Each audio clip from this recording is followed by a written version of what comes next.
Assalamualaikum warahmatullahi wabarakatuh. Nama saya Rusiani, saya dari TK Kartini, calon guru penggerak angkatan 6 dari Kabupaten Rembang. Aksi nyata saya di modul 1.4 tentang budaya positif. Perkenalkan, nama fasilitator saya yaitu Ibu Ebah Suhaibah dan pengajar praktek saya yaitu Ibu Marpuah. Berikut ini yaitu rancangan untuk aksi nyata saya. Latar belakang yang pertama yaitu ingin membuat keyakinan kelas bersama murid. Yang kedua, berbagi ilmu dengan teman guru. Tujuan aksi nyata saya yaitu yang pertama, saya ingin murid saya lebih bertanggung jawab dalam menyelesaikan masalah yang dihadapi. Yang kedua, saya ingin menularkan pengetahuan saya tentang apa yang ada di modul 1.4. Tolak ukur yaitu bukti yang dapat dijadikan indikator berupa bukti foto dan bukti video. Lini masa tindakan 1. Menghadap kepala sekolah untuk menjelaskan penanaman budaya positif dan keyakinan kelas di sekolah.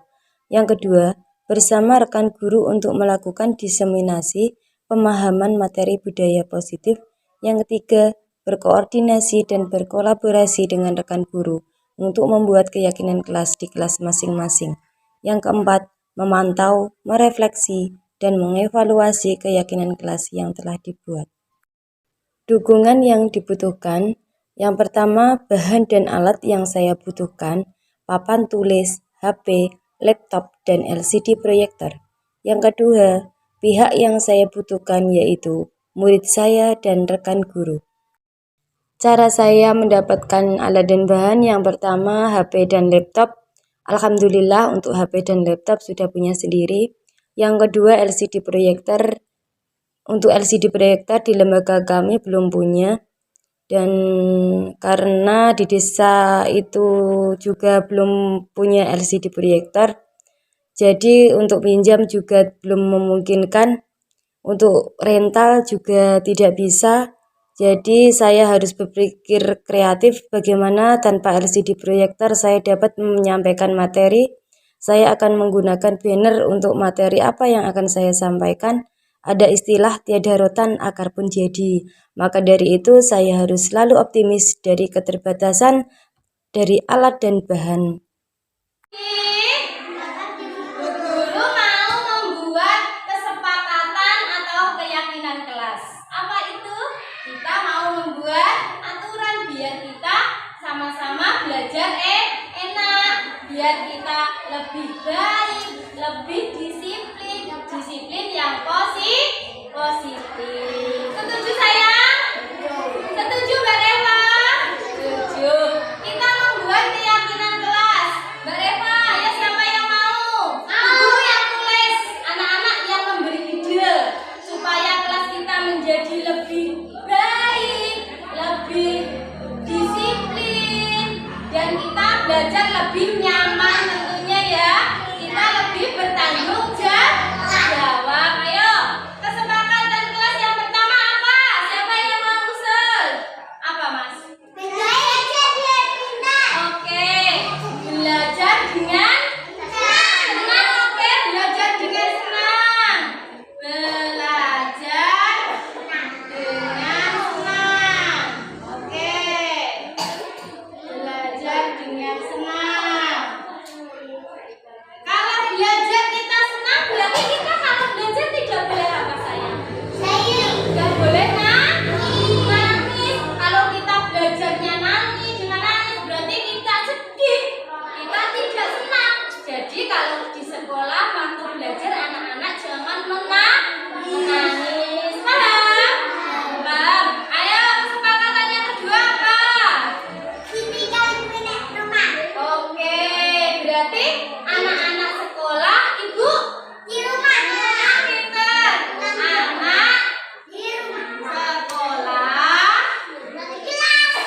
sekolah ya, atau di kelas. Ibu di mana? Di rumah. Oke.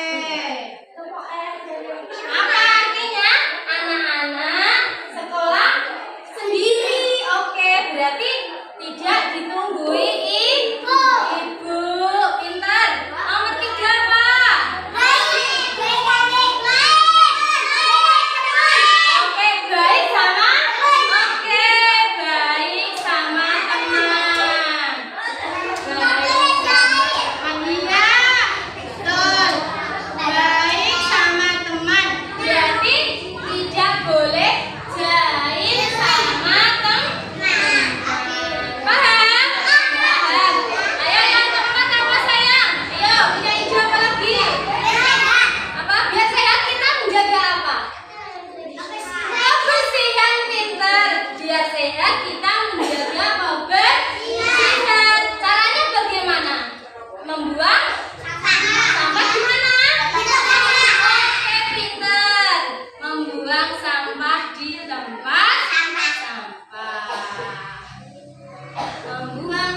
sudah makan, plastiknya atau bungkusnya dibuang di tempat biar apa? Biar sekolah kita bersih dan sehat. Terus apa lagi? Yang kelima, satu lagi. Bu Guru mau memberi usulan.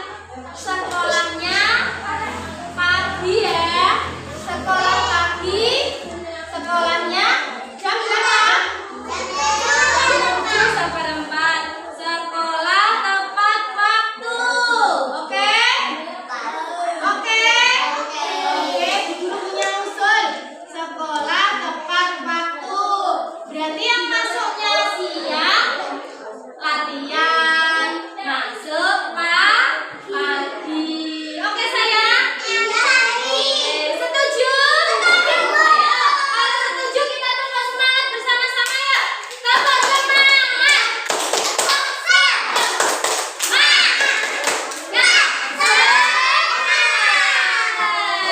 Hasil keyakinan kelas kelompok B1. Assalamualaikum warahmatullahi wabarakatuh. Alhamdulillah wa syukurillah wa la haula wa la quwwata illa billah. Amma ba'd. Kepada Ibu Kepala TK Kartini yang saya hormati dan rekan guru TK Kartini yang saya hormati dan yang saya banggakan. Pertama-tama marilah kita panjatkan puji syukur dari Allah Subhanahu wa taala yang mana pada kesempatan hari ini kita masih diberi kesehatan oleh Allah Subhanahu wa taala sehingga kita bisa berkumpul dalam acara belajar bersama atau diseminasi pemahaman dan pengalaman penerapan budaya positif di kelas atau di sekolah khususnya di TK Kartini. TK Kartini yang kita cintai dan kita banggakan. Kedua kalinya salawat serta salam selalu kita haturkan ke junjungan kita Nabi besar Muhammad sallallahu alaihi wasallam yang selalu kita tunggu syafaatnya di hari akhir nanti dan kita harapkannya pada siang hari ini. Terima kasih ibu-ibu yang berbahagia, ibu-ibu guru hebat. Saya di sini tidak merasa kalau saya ini bukannya saya ini berdiri di depan ibu-ibu saya ini paling pintar, tidak Bu. Tapi di sini saya mau membagi ilmu atau ini amanah dari program pendidikan guru penggerak. Dan alhamdulillah untuk modul 1.1 ini saya sudah menyelesaikan sampai di modul 1.4 dan tentang budaya positif. Saya harus menularkan atau membagikan ilmu yang saya dapatkan ini kepada ibu-ibu hebat semua. Baiklah ibu-ibu, dan acara ini kita buka bersama-sama dan kita buka dengan bacaan bismillah bersama-sama. Bismillahirrahmanirrahim. Terima kasih. Untuk acara selanjutnya yaitu tentang belajar bersama pemahaman dan pengalaman penerapan budaya positif di kelas atau di sekolah.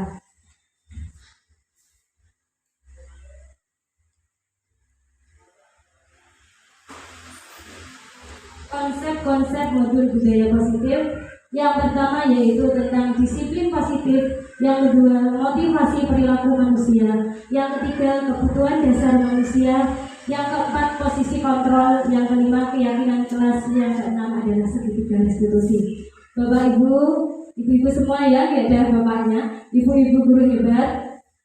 Mungkin ibu-ibu pernah mendengar kata-kata yang saya bacakan tadi itu. Dan yang pertama ini saya mau menyampaikan tentang disiplin positif. Ibu-ibu, saya mau tanya, apa menurut ibu-ibu disiplin itu tentang apa? Atau apa pengertian disiplin? Ayo.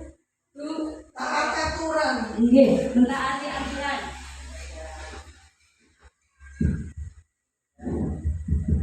Disiplin itu melakukan sesuatu untuk mendapatkan kepatuhan.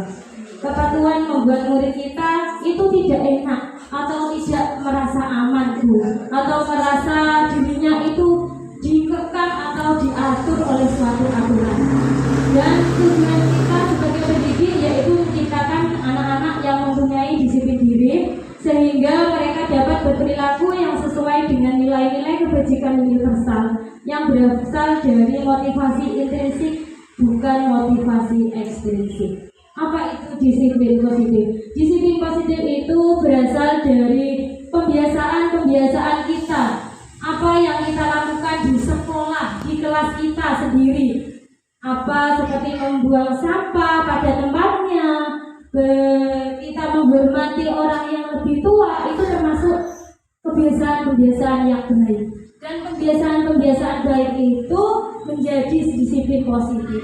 Disiplin positif menjadi terus-menerus kita lakukan, dan itulah yang menjadi budaya positif di sekolah atau di kelas kita. Harapannya motivasi berasal dari diri seseorang, bukan berasal dari orang lain atau dari motivasi ekstrinsik. Jadi kita sebagai pendidik ini mempunyai PR atau mempunyai kewajiban kita menumbuhkan motivasi intrinsik kepada anak didik kita. Bukan anak-anak seperti ini, Bu. Kalau anak-anak ini kan kita anak TK. Kalau anak TK membuang sampah, anak-anak ini berasal dari motivasi dirinya sendiri. Jadi tidak karena dia mau membuang sampah pada tempatnya, itu takut sama gurunya. Wah, nanti kalau saya membuang sampah sembarangan, saya dapat hukuman dari bu guru. Tidak, Bu. Itu karena kalau seperti itu berarti motivasi ekstrinsik atau motivasi dari orang lain atau motivasi dari luar. Jadi kita belajar bersama, berusaha menumbuhkan motivasi intrinsik supaya anak mempunyai kesadaran. Wah, berarti saya ini harus membuang sampah pada tempatnya. Ini tujuannya apa? Supaya kita bisa mempunyai nilai yang baik atau nilai-nilai kebajikan yang baik untuk seterusnya. Nilai-nilai kebajikan itu apa, Bu? Nilai-nilai kebajikan itu ada banyak ya. Yang salah satunya yaitu di profil pelajar Pancasila.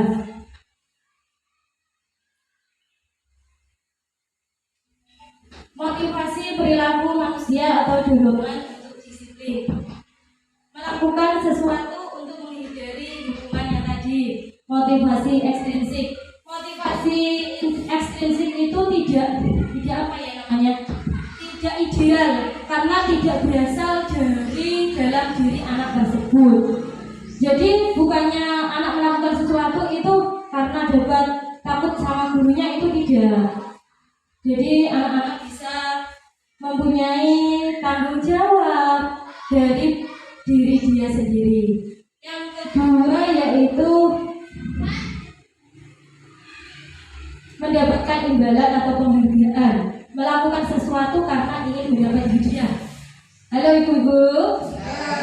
Kalau kita memberi hadiah kepada anak untuk mensupport anak-anak seperti gini, ayo anak-anak, kalau kamu melakukan ini bisa membuang sampah pada tempatnya dengan baik, kamu akan dapat hadiah dari bu guru. Itu tidak efektif, Bu. Karena apa? Karena anak-anak ini termotivasi ingin mendapatkan sesuatu atau mendapatkan hadiah dari bu guru. Sementara itu termasuk motivasi eksternal, ekstrinsik dari luar diri anak tersebut. Jadi kita kalau mau ini hadiah kepada anak untuk melakukan sesuatu, itu tidak ideal, Bu. Saya juga dulu pernah, Bu.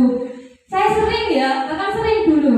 Wah, anak, bagaimana saya mendisiplinkan anak? Saya memberikan hadiah kepada anak ini. Ayo Dek, kalau kamu bisa mengerjakan dengan cepat, kamu nanti saya beri bu guru jajan atau beri buku hadiah. Itu ternyata tidak efektif, Bu. Itu karena anak-anak itu termotivasi dari iming-iming atau imbalan dari kita, hadiah dari kita sebagai seorang guru.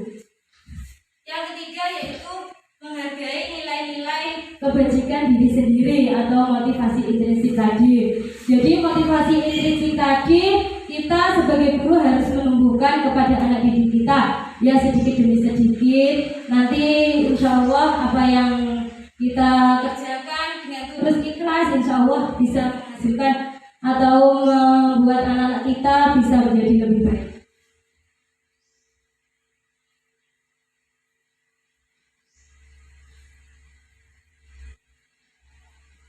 Konsep disiplin itu ada dua. Konsep disiplin dengan identitas gagal dan konsep disiplin dengan identitas sukses. Di sini saya mau membahas dulu tentang konsep disiplin dengan identitas gagal. Yang pertama yaitu kita memberi hukuman kepada anak didik kita. Apa itu hukuman? Hukuman itu sesuatu yang menyakitkan yang terjadi. Kita sebagai pendidik itu tidak disarankan, tidak boleh Bu, kita memberikan hukuman kepada anak didik kita. Hukuman itu ada dua, yaitu hukuman fisik dan hukuman verbal. Kalau hukuman fisik itu insya Allah kita tidak pernah ya Bu melakukan hukuman fisik kepada anak didik kita. Itu tidak pernah, karena anak-anak didik kita kan masih kecil. Kita memberi hukuman seperti, ayo anak-anak, kamu langsung berdiri di sana di atas di depan bendera. Itu kan nggak mungkin, karena anak-anak kita masih kecil, nggak mungkin ya. Mungkin ibu-ibu pernah nggak memberikan hukuman secara verbal? Hukuman secara verbal itu kita memberi hukuman dari kata-kata kita, kata omongan kita. Ayo, kalau kamu tidak mau nurut sama bu guru, kamu saya suruh berdiri di depan bendera sampai jam istirahat. Itu Bu, seperti ancaman. Itulah hukuman verbal. Itu sangat tidak efektif sekali. Karena apa? Karena itu mematikan atau membuat anak kita menjadi, dia itu mengingat terus Bu, akan merusak mental anak. Yang kedua yaitu tidak nyaman untuk murid atau anak dalam jangka waktu panjang. Karena kalau kita memberi hukuman kepada anak didik kita, sudah pasti anak-anak kita itu akan mengingatnya sampai kapanpun. Dia akan mengingat, dari di memorinya, saya dulu itu pernah dihukum sama bu guru seperti ini. Dia akan mengingat terus di memori dia.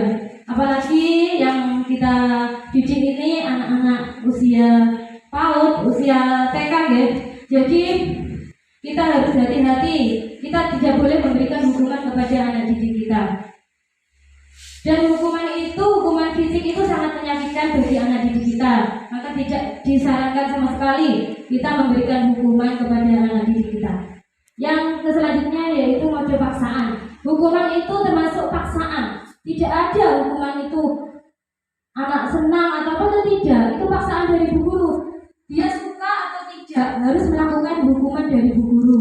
Itulah hukuman. Konsep diri buruk. Kalau dia diberi hukuman oleh bu guru, dia merasa dalam dirinya, wah saya ini menjadi anak yang kurang baik ya, tidak membuat guru senang, saya mengecewakan bu guru. Dia merasa seperti itu, jadi konsep dirinya itu buruk. Terusan murid menyembunyikan kesalahan. Jadi murid ini kalau selalu diberi hukuman atau dia itu takut, jadi dia sepertinya dia tidak jujur atau berbohong. Tadi kamu yang membuang sampah sembarangan, contohnya seperti itu. Tidak bu, tidak saya, itu teman saya bu. Nah, dia itu menjadi pembohong jadinya bu, karena dia menyembunyikan kesalahannya.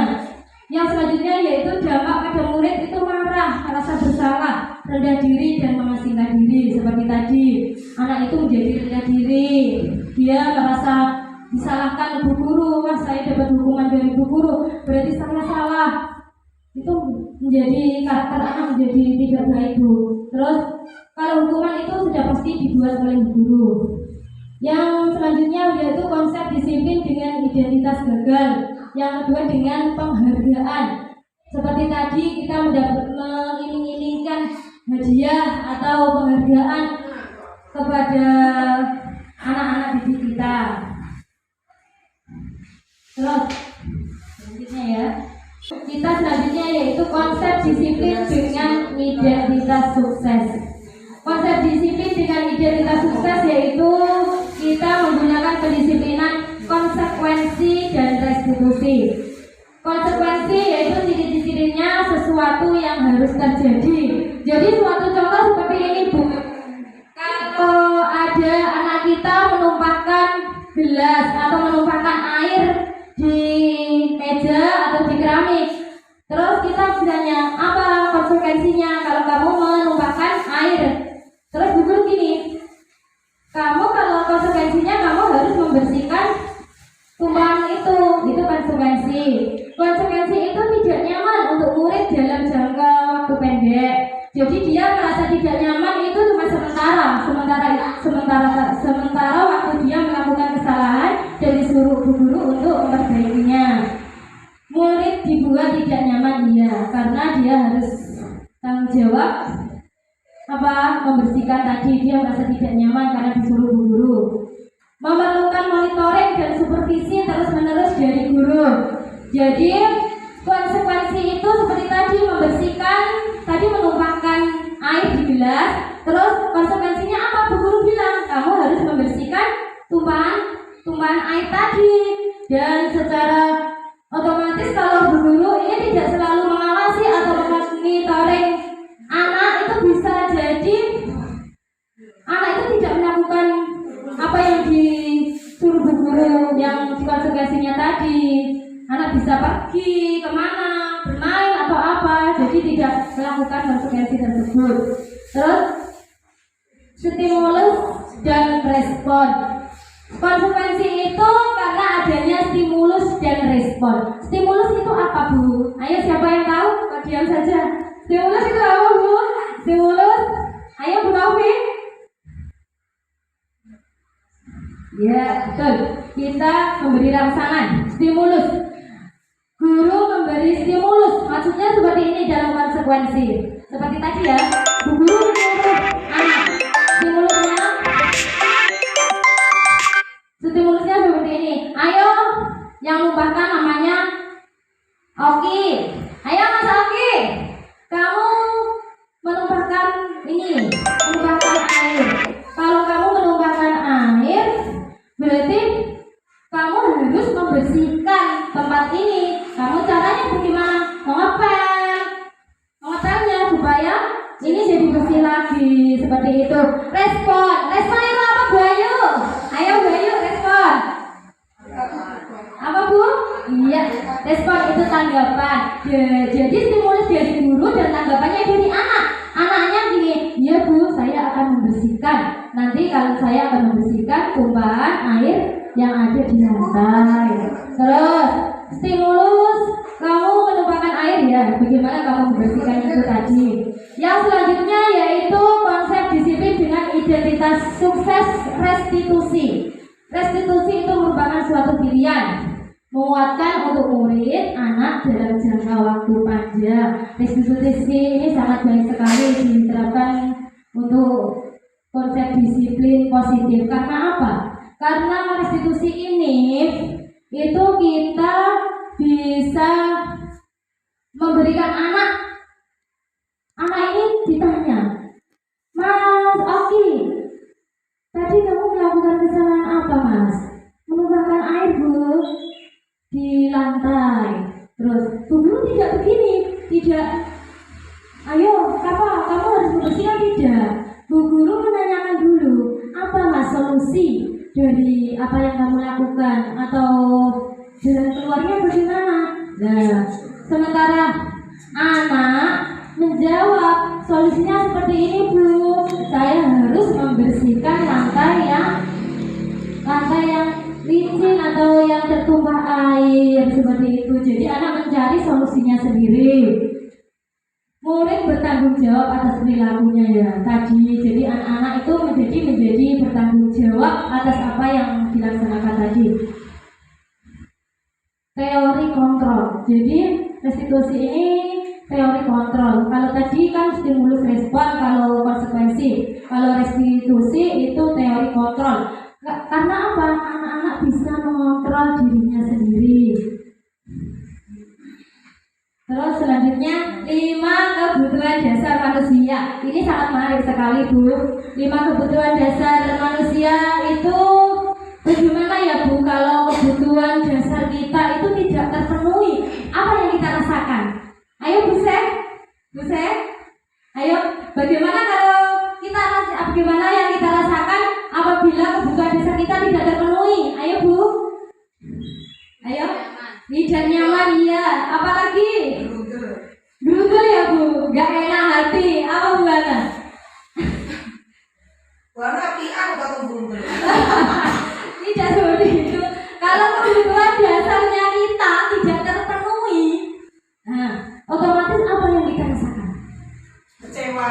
sewa, ya agak sewa. Kebutuhan dasar manusia yang pertama yaitu bertahan hidup. Kebutuhan bertahan hidup ini tentang kebutuhan fisiologis kita, yaitu tentang makan, minum, pakaian, dan tempat tinggal. Itulah kebutuhan bertahan hidup.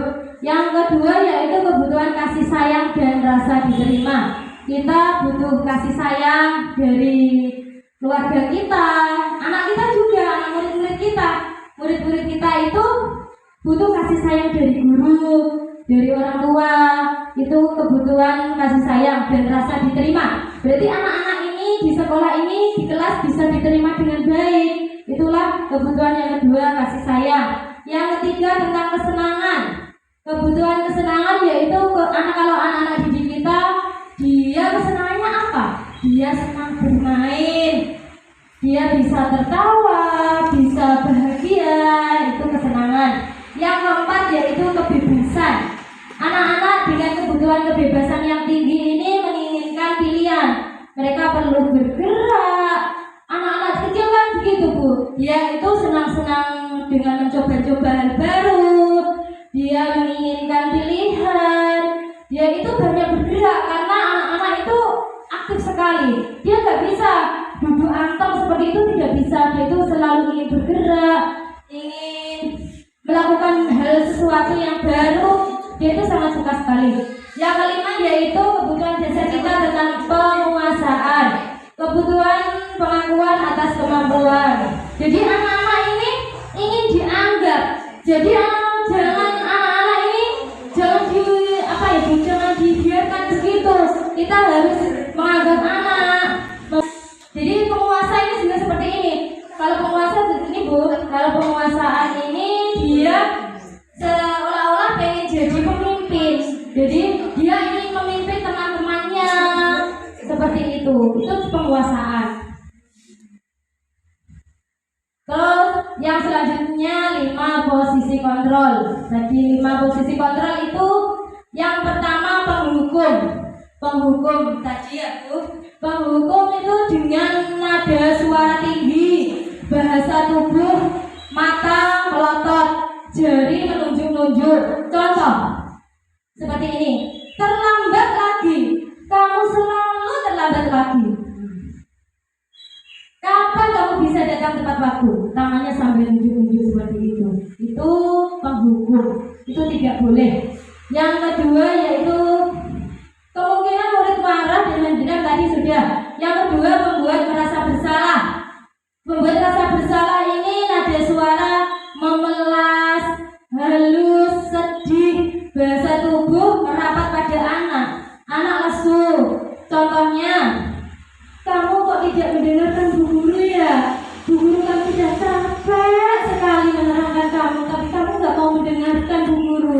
Itu tidak boleh, Bu, karena itu membuat rasa bersalah kepada anak. Dia merasa, saya kok tidak berharga sekali ya. Saya selalu membuat Ibu Guru sedih, mengecewakan Bu Guru. Itu membuat rasa bersalah, Bu. Itu juga tidak efektif. Mungkin murid itu merasa bersalah karena telah mengecewakan Bu Gurunya.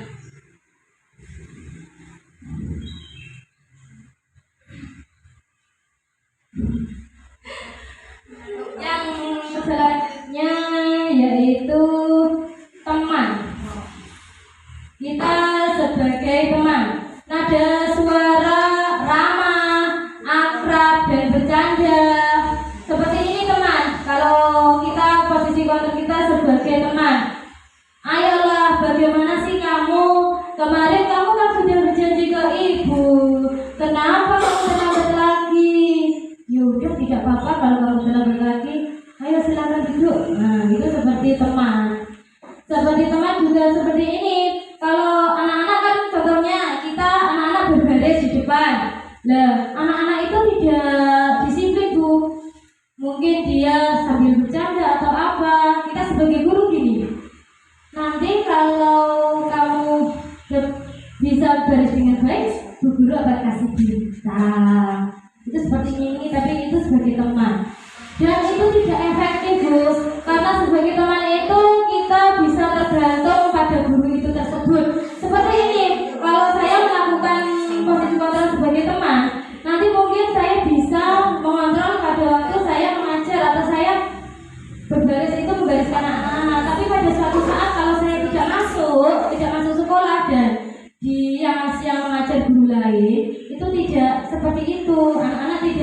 disiplin seperti itu lagi, karena dia merasa tidak, wah guru saya tidak guruku biasanya. Itu sebagai teman itu biasanya anak tergantung sama gurunya. Terus selanjutnya yaitu yang 4 tentang pemantau. Pemantau ini dengan ada suara datar, bahasa tubuh yang formal. Di sini guru menanyakan konsekuensi yang harus dijalankan karena melanggar salah satu peraturan sekolah. Jadi seperti itu tadi. Apa? Seperti ini. Ada anak yang melanggar suatu disiplin. Contohnya dia terlambat masuk kelas. Nah, kamu terlambat masuk sekolah atau masuk kelas, apa konsekuensi yang kamu dapatkan, yang kamu lakukan apa? Nah, itu pemantau. Jadi pemantau itu kita memberikan konsekuensi kepada murid. Posisi kontrol yang kelima yaitu sebagai manajer. Kita sebagai guru di posisi manajer, yaitu kita apabila ada anak didik kita yang melakukan kesalahan, kita mendekati anak. Apa solusi atau jalan keluar yang bisa anak lakukan untuk memperbaiki kesalahannya? Ayo nak, kamu kan sudah melakukan kesalahan tadi. Bagaimana solusinya supaya kamu bisa memperbaiki kesalahanmu? Dengan begitu anak-anak bisa berpikir dan bertanggung jawab untuk menyelesaikan masalah yang sedang terjadi pada dirinya. Bisa mengembalikan tanggung jawab kepada anak, dapat memperbaiki sifat dan kepercayaan anak tersebut. Posisi kontrol sebagai manajer ini sangat baik sekali diterapkan untuk menyelesaikan masalah kepada anak didik kita. Jadi kelima posisi kontrol yang patut kita laksanakan, kita kembangkan, yaitu posisi kontrol sebagai manajer. Yang selanjutnya yaitu tentang keyakinan kelas. Nah, ini Bu, keyakinan kelas yang ingin saya ajak bersama-sama di kelas atau di sekolah TKK ini supaya dijalankan benar-benar Bu. Mengapa keyakinan kelas? Mengapa tidak peraturan saja, tidak peraturan kelas? Kenapa Bu? Kok kita membuatnya keyakinan kelas, bukan peraturan? Kenapa? Ayo, siapa yang tahu? Ayo. Kenapa Bu? Kalau terlalu mengatur dosa kalau ngene Bu. Ya, terus keyakinan. Ben dosa iki bisa percaya. Bisa percaya. Percaya? Ya, terus apa lagi?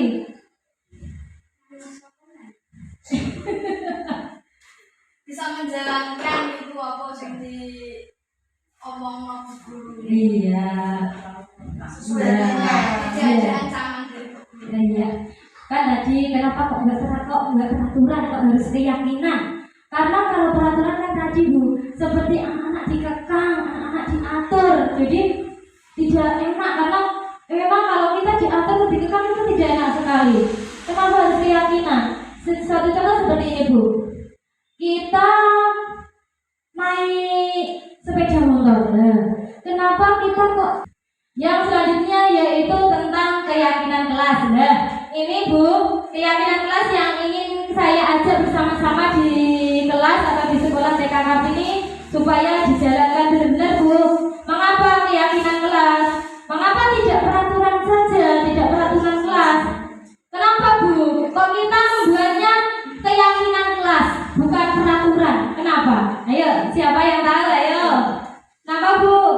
Kalau terlalu mengatur dosa kalau ngene Bu. Ya, terus keyakinan. Ben dosa iki bisa percaya. Bisa percaya. Percaya? Ya, terus apa lagi?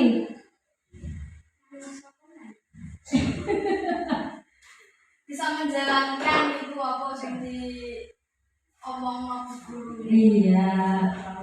Sudah tidak ada ancaman dari guru. Iya. Kan tadi kenapa kok nggak peraturan, kok harus keyakinan? Karena kalau peraturan kan tadi Bu, seperti anak-anak dikekang, anak-anak diatur, jadi tidak enak karena memang kalau kita diatur dikekang itu tidak enak sekali. Kenapa harus keyakinan? Satu contoh seperti ini Bu, kita naik sepeda motor, kenapa kita kok pakai helm? Keyakinan kita apa? Apa Bu? Keyakinan kita supaya kita selamat. Jadi tidak peraturan. Kalau peraturan kan seperti memaksa. Keyakinan berarti saya sudah punya keyakinan di hati saya. Kalau saya memakai helm itu untuk menjaga keselamatan kita sendiri. Selanjutnya yaitu di masa pandemi COVID-19 kita kan selalu pakai masker. Nah, kenapa kok tidak peraturan memakai masker? Keyakinan kita memakai masker karena untuk apa Bu? Untuk apa Bu? Oke, menjaga diri. Untuk apa lagi Bu? Untuk keselamatan kita, untuk kesehatan kita sendiri. Nah, jadi bedanya peraturan sama keyakinan. Kalau keyakinan itu seperti sudah melekat ya di hati kita. Pembentukan keyakinan kelas. Keyakinan kelas itu bersifat abstrak dari peraturan yang lebih rinci dan konkret. Yang kedua, keyakinan kelas berupa pernyataan-pernyataan universal atau pernyataan-pernyataan yang positif, dibuat dalam bentuk positif. Keyakinan kelas itu tidak boleh terlalu banyak sehingga mudah dipahami dan mudah diingat semua warga kelas. Jadi kalau kita membuat keyakinan kelas itu jangan banyak-banyak Bu. Jadi antara 3 sampai 7 saja keyakinan kelas. Karena apa? Karena kalau terlalu banyak, anak-anak itu tidak ingat dan anak-anak malah bingung dan tidak melakukan keyakinan kelas tadi. Sebaiknya sesuatu yang dapat diterapkan di lingkungan tersebut. Jadi sesuai dengan lembaga kita bagaimana? Nah, bagaimana kelas kita? Jadi sesuai dengan kelas kita kalau kita mau membuat keyakinan kelas. Semua warga kelas sebenarnya berkontribusi dalam pembuatan keyakinan kelas lewat kegiatan surat pendapat.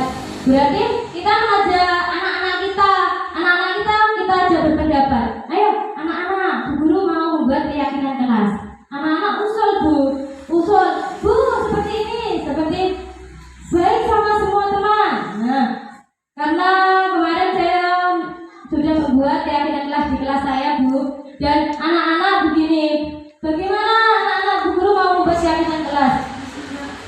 Anak-anak itu bisa memberikan ide atau berpendapat kepada kita. Ayo Bu, saya baik sama semua teman. Iya, baik sama teman-teman. Contohnya seperti terus bersedia meninjau keyakinan kelas dari waktu ke waktu. Jadi keyakinan kelas yang dulu sama sekarang itu ditinjau selalu. Tidak keyakinan kelas yang dulu kita pakai lagi, tidak seperti itu. Kita tinjau dari waktu ke waktu. Prosedur pembentukan keyakinan kelas. 1. Mempersilahkan semua warga kelas atau murid-murid kita untuk berpendapat tentang peraturan yang perlu disepakati. Yang kedua, mencatat semua masukan-masukan murid di papan tulis atau di kertas besar. Jadi anak-anak ini disuruh berpendapat dan kita sebagai guru menulisnya, karena anak-anak kita kan belum bisa menulis kata-kata kalimat yang sesuai, kita kan belum bisa. Jadi gurunya yang menuliskan di papan tulis. Supaya apa kita menuliskan di papan tulis? Supaya anak-anak ini bisa melihat semua. Terus selanjutnya gantilah kalimat-kalimat negatif menjadi kalimat yang positif. Kalimat yang negatif seperti ini: jangan membuang sampah sembarangan. Nah, kata-kata jangan ini kalimat atau kata yang negatif. Jadi kita ganti jaga kebersihan kelas. Jadi setiap anak menjaga kebersihan kelas, seperti itu kata-katanya diganti. Terus tinjau kembali surat pendapat yang sudah dicatat. Jadi yang sudah dicatat tadi, keyakinan di papan tulis ini ditinjau kembali. Terus tinjau ulang keyakinan kelas secara bersama-sama. Sebaiknya keyakinan Cuma berkisar antara 3 sampai 7 prinsip keyakinan saja. Terus selanjutnya yaitu setelah dibuat, dipersilakan bu guru untuk meninjau ulang dan anak-anak untuk semua warga kelas ya untuk meninjau ulang dari keyakinan kelas tadi dan menyetujui serta menandatangani. Yang selanjutnya keyakinan kelas selanjutnya bisa diletakkan di dinding kelas. Jadi kalau sudah dibuat keyakinan kelas tadi sudah jadi, sudah clear, terus dipasang di dinding kelas. Supaya apa? Supaya anak-anak bisa melihat keyakinan kelas kita. Terus selanjutnya yang terakhir tentang segitiga restitusi. Ini segitiga restitusi. Yang pertama, pendisiplinan murid dengan segitiga restitusi. Pertama, menstabilkan identitas. Menstabilkan identitas itu apa? Kita menanya, berbuat salah itu tidak apa-apa. Tidak ada manusia yang sempurna. Contoh seperti ini, Bu. Ada anak didik kita yang berebutan mainan. Dia berebutan mainan, tarik-tarik menarik mainan yang ada di kelas. Nah, kita kan sebagai guru tidak harus langsung memarahi, itu tidak. Kita memanggil anak, kita dudukkan, kita berikan menstabilkan identitas. Kita beri seperti ini. Ya, kan kita tanya kepada anak-anak. Contohnya namanya Mbak Sakila ya Bu, dia merebut mainan Mbak Tasya. Mbak Sakila kok tadi melakukan apa sayang? Bu, tadi saya merebut mainannya Tasya. Oh, kamu ya gini ya, berbuat salah itu tidak apa-apa sayang. Tapi kalau kamu merebut itu baik apa benar? Baik benar apa salah? Salah Bu. Nah, Bu Guru juga dulu aku kecil juga pernah melakukan kesalahan. Merebut mainan teman Bu Guru juga pernah. Bu Guru manusia biasa, Bu Guru pernah melakukan kesalahan. Tapi kalau merebut mainannya teman, sudah tahu kan salah? Iya Bu. Kalau sudah tahu salah, alasannya apa? Alasannya itu validasi tindakan yang salah Bu. Yang kedua, validasi tindakan yang salah. Alasannya apa? Kamu merebut mainannya Mbak Tasya karena saya ingin mainannya itu Bu. Terus yang ketiga, menanyakan keyakinan kelas. Menanyakan keyakinan kelas ini yang kamu lakukan seperti ini. Kamu melakukan seperti itu merebut mainannya teman. Kamu itu sesuai dengan keyakinan kelas kita apa tidak? Keyakinan kelas kita bagaimana? Baik sama semua teman Bu. Ya. Kalau baik sama semua teman, sesuai apa tidak? Apa sesuai dengan keyakinan kelas kita apa tidak? Tidak Bu. Iya. Kalau tidak, apa solusinya? Apa untuk memperbaiki kesalahan tadi saya? Saya harus minta maaf Bu. Anak bilang seperti itu. Iya, minta maaf. Yang kedua, saya harus itu Bu, harus tidak mengulanginya lagi seperti itu. Jadi kita berusaha menerapkan segitiga restitusi pada anak didik kita. Nanti ibu-ibu menerapkan di kelasnya masing-masing ya Bu. Nanti tenang ya, kita berbagi ilmu karena ilmu itu bisa kita dapatkan dari mana saja. Dan semoga bisa membawa kebaikan, bisa membawa kemajuan di TK kita. Semoga kita bisa menjadi guru yang lebih baik. Dan apa yang saya sampaikan apabila ada kesalahan atau ada tutur kata saya yang tidak berkenan di hati ibu-ibu semua, saya minta maaf yang sebesar-besarnya. Dan jangan lupa Bu, tadi kita sebagai guru harus mengajarkan apa? Pendisiplinan atau sikap anak dengan apa? dengan segitiga restitusi, dan kita sebagai guru harus membersihkan kita sebagai manajer ya. Kita tidak boleh memberikan hukuman kepada anak, apapun itu hukuman tidak disolidaritas. Demikian dari saya. Wassalamualaikum warahmatullahi wabarakatuh.